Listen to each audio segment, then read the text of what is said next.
Well, welcome to Preservation Travels with Lane and Kevin. Today, we're in beautiful Brookhaven, Mississippi.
Welcome to beautiful Brookhaven, Mississippi. We are at the Butterfield Mansion today, a little field trip to show you an absolutely exquisite example of neoclassical revival architecture. I'm standing on the portico of this unbelievable 10,000 square foot mansion, fronted by an incredible pediment with these amazingly detailed ionic columns, standing inside the center of this 3-bay opening that has this gorgeous arched entry with ionic columns on either side. And I'm going to take you inside to show you the treasures that this house holds. Well, welcome into this absolutely spectacular entryway. I would say you've never seen an entryway like this before, but you have, in fact, seen an entryway like this before. This home was built in 1908, right at the pinnacle of the neoclassical revival style. And we have seen a staircase much like this in a home we showed you in Little Rock, Arkansas. Neoclassical revival was the hot style right after the height of the Queen Anne era in Victorian style architecture. But what we see here is a return to those neoclassical themes and motifs. So a return back to very earlier Palladian style architecture. So we have a lot of Roman themes in this house. Here in this entryway, we see a lot of those spectacular features. If you'll look here, at the door surround, we have these fluted ionic columns that have an egg and dart design. When I take you into the living room, I'm going to tell you what the egg and the dart represent. I don't know that we've ever discussed that before. But again, you have this gorgeous broken pediment, the urn, lots of high detail in this entryway. Now, I want to talk to you about the paint. One of the things I know that we're going to hear people scream right at the beginning of this video is, oh, why did they paint everything? It's a crime that they painted all the woodwork. I'm here to tell you, in this period of architecture, painted woodwork was all the rage. So what you see painted today was more than likely also painted originally. And here we have a little evidence of that. You can see that the modern paint has chipped away, and underneath we have the original painted surface. This discoloration is from what the contents of the paint were and perhaps a varnish that was placed over the top of it. But this room would always have been painted bright and light and airy as you see it today. There are a few elements that have been painted that would not have been painted originally, and I'm going to show you those right now. So right now I'm tucked underneath the grand stairway. I've come back into that alcove that you can see from the front door. But I want to show you absolute evidence of what would not have been painted. So if we look at this grand entryway, I can almost guarantee you that originally the front doors would not have been painted. They would have been stained. The handrail coming down the stairway would not have been painted. The spindles probably would have been painted, but the handrail and possibly the newel post would not have been. And then all around this raised paneling, all around the room, this ledge would not have been painted. And you can see the original deep mahogany stain. Here again, the modern paint is chipping away, flaking away. And you can see that this would have been dark stain within a cream paint underneath it. So it would have been high contrast. Really, really stunningly beautiful. We had to show you this because the current owners of the Butterfield Mansion have literally saved it from extinction. From 2017 to 2019, they spent 2 years meticulously restoring this beautiful home. And if you look here, you can see the condition that the home was in when they purchased it. Unbelievably tragic. This is a picture of the home when it was first built. But you can see that across the front, we have missing columns. Half of the porch has collapsed. Most of the facade is in horrible repair. And then you can see them doing new columns, which look like they've been here for 120 years, and then the finished project. So huge kudos to the current owners of this building. I cannot believe they're ready for it to pass into someone else's hands. Let's go into the front parlor.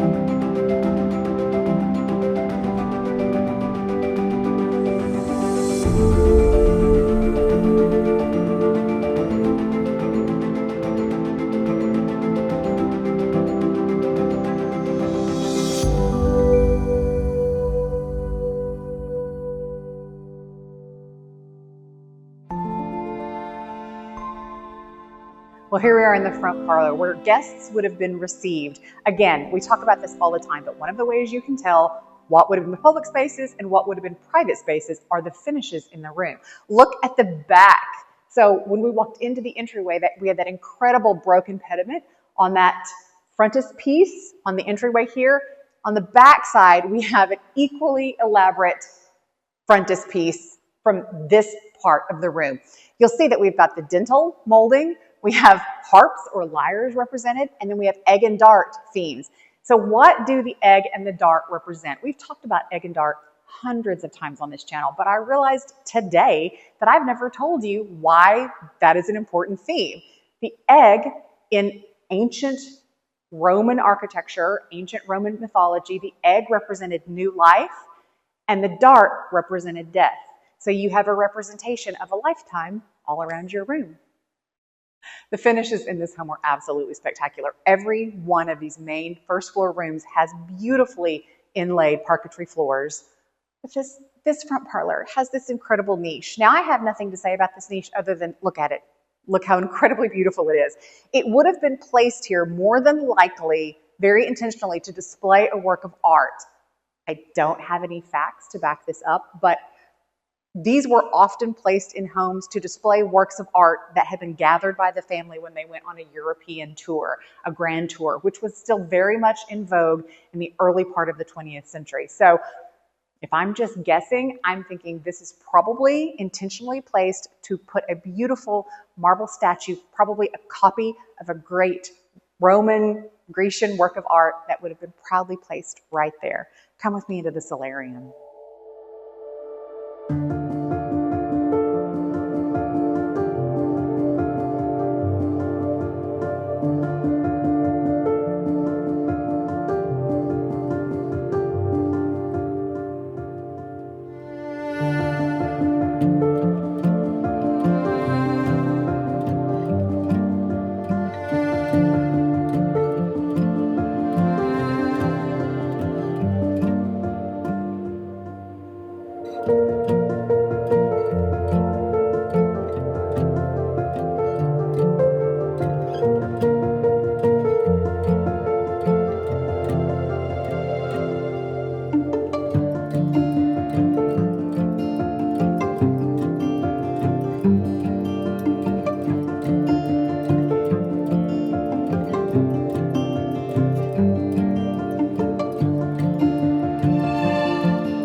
Well, here we are in this room. What would you call this room? A library, a dining room, a ballroom? So all the time we walk into these homes and the person representing the home will say, the ballroom's on the third floor. And I can almost guarantee you there was never a ballroom on the third floor of most of these homes. People did not have balls in small, cramped spaces that you had to go up small, cramped staircases to get to in unair-conditioned buildings. But there absolutely could have been a ball in this room. This space is obviously designed for entertaining, huge open space. But look at this woodwork. This is priceless. And I mean that both figuratively and literally. This room is lined in curly pine. Come with me. So these walls are paneled in curly pine or pitch pine. You can call it one or the other. What is this? This is the centermost heart of heart pine. It is the very, very core of a very old pine tree. And they have used it to line this entire room. Now, why is this so unusual? Well, first of all, it's very unusual because it's very difficult to get trees that would be old enough at this point to have this at their center. But secondly, because it is pitch pine, the reason it's called pitch pine often is because it's very, very, very dense in pitch, in tar, in resin at the center, which makes it very sticky, which makes it very difficult to sand flat. So it's rarely used in these types of applications because it is so difficult to work with. So this is a beautiful display of, a subtle display of wealth, because not only can they afford the finest wood, the rarest wood even at that time, but they can afford to have craftsmen who make it so that it can be used as decorative wood on their wall. Well, now we've come into what was no doubt originally the actual dining room. It connects directly to the butler's pantry, which connects to the kitchen. But this shows you one of the reasons why the neoclassical revival period is one of my favorite periods in architecture. It is such a transitional period. You will walk into one room and it will have neoclassical elements, those ancient Roman elements. You'll walk into another room, it'll have some arts and crafts elements. You'll walk into another room, it'll have some high Queen Anne style elements thrown in. And then you walk into a room like this and we have neo-Gothic. This entire room is neo-Gothic with our Gothic arches over the fireplace, our Gothic design on the mantelpiece, these paneled walls. Feels very, very Tudor in design. So we almost are stepping from one architectural style into another as we make our way through this splendid home.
Well, here we are on the second floor, and this is one of the things that I love about homes of this period.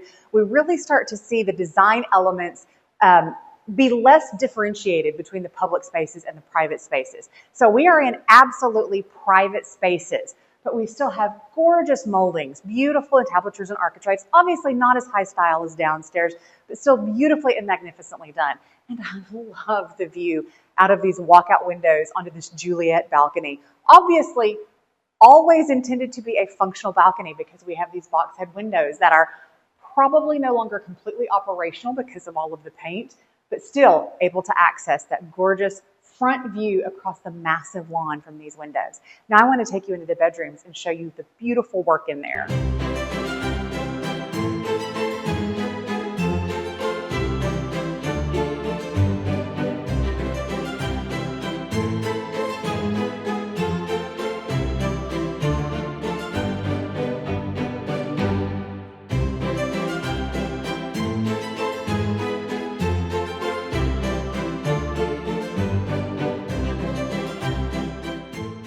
I had to show you this. All of these bedrooms, every single one of them upstairs, have these unbelievable coved ceilings. And they've all been replastered to maintain their original form. This is something that no doubt had a lot of damage when the home was neglected for so many years. I have no doubt that these ceilings were in terrible condition. So the fact that the current owners took the time to restore these beautiful plastered coved ceilings in every one of these bedrooms makes this house even that more special. Now come into this bathroom with me and let me show you some original 1908 tile. Well, I made Kevin come into the bathroom with me and stand way over there for two reasons. First of all, to show you how huge this bathroom is. For a home of this period, it's not unusual to have bathrooms. They would have had bathrooms, but to have one of this size is a real luxury. It's a Jack and Jill bath. It features onto two bedrooms, but look at this tile. These tiles and this tile are original to this bathroom. So the wall tile is all original, the floor tile is new, but it's been beautifully incorporated. So it has the feel of an original bathroom, but the modern convenience of a 21st century bath. So I had to meet you back out here to show you one more really interesting architectural feature of this home. And that is not the chandelier itself, but what the chandelier is connected to. This gorgeous chandelier in the entryway, probably not the original fixture. I can't quite tell. If it is the original, it's been heavily restored, but it's a beautiful fixture. But it is attached to a chain in the attic. And the chain in the attic is so the chandelier can be lowered and the light bulbs can be changed. And that is original to the 1908 build date. Now, let's take a look around the rest of the upstairs and take a peek inside the attic.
So here's a fun little hidden detail. As you come up the grand staircase, you'll see there's two little matching doors on either side.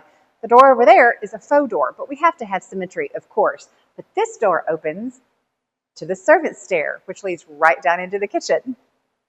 Well, thank you for joining us on Preservation Travels with Lane and Kevin here at our Restoration Nation and joining us in Brookhaven, Mississippi at the Butterfield Mansion. We hope you've enjoyed this look inside this neoclassical masterpiece.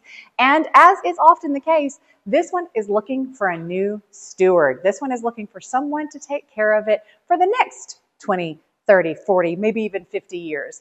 Is that you? If it is, the realtor's information is in the Zillow link below. Remember, we're not realtors. We do not in any way represent or guarantee this home, but we know the realtor would love to visit with you about making the Butterfield Mansion your next home. Thank you for being with us. Thank you for joining us today, and we'll see you next time on Preservation Travels with Lane and Kevin.